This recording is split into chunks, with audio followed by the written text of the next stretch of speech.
સુરેન્દ્રનગરના થાનગઢમાં પ્રાંત અધિકારીઓએ દરોડો પાડીને રતનપુર ટીંબામાં ગેરકાયદે ખનીજ ચોરી ઝડપી હતી અને કાર્બોસેલ સહિત 26.10 લાખનો મુદ્દામાલ જપ્ત કર્યો.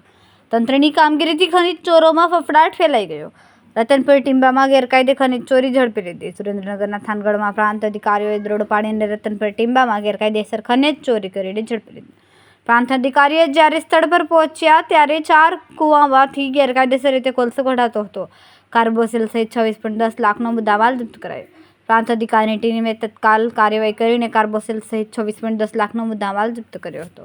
ખનીજ ચોરો ખાણમાંથી 50 થી 60 શ્રમિકો જોડે ખનીજ ચોરી કરાવતા હોવાનો ઘટસ્ફોટ થયો. 4 કૂવાઓમાંથી કોલસો કાઢવામાં આવતો હોવાનું બહાર આવ્યું.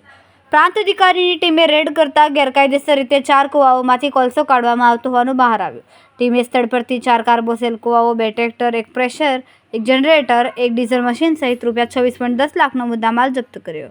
સ્થળ પર ગેરકાયદેસર રીતે કાર્બોસેલ કઢાતા શ્રમિકોને રાખવામાં આવ્યા. આજ રોજ અમારી નાયબ કલેક્ટર પ્રાંત ચોટીલાની ટીમ દ્વારા 2 વાગ્યાની આસપાસ થાનગઢ તાલુકાના રતનપુર ટીંબા ખાતે જે ગેરકાયદેસર કાર્બોસેલના ખનન પ્રવૃત્તિ ચાલે છે ત્યાં અમારી ટીમ સાથે અમે રેડ પાડી હતી અને આ રેડ દરમિયાન 4 થી 5 કૂવા છે લાઈવ પકડી પાડવામાં આવેલા છે. સાથે સાથે 2 tractor, 1 compressor, 1 generator, 1 diesel pump, 4000 meter વીજળીનો કેબલ, 2000 મીટર પાણીની પાઇપલાઇન અને 10 બકેટ, આમ મળીને કુલ 26,10,000નો મુદ્દામાલ જપ્ત કરવામાં આવેલો છે.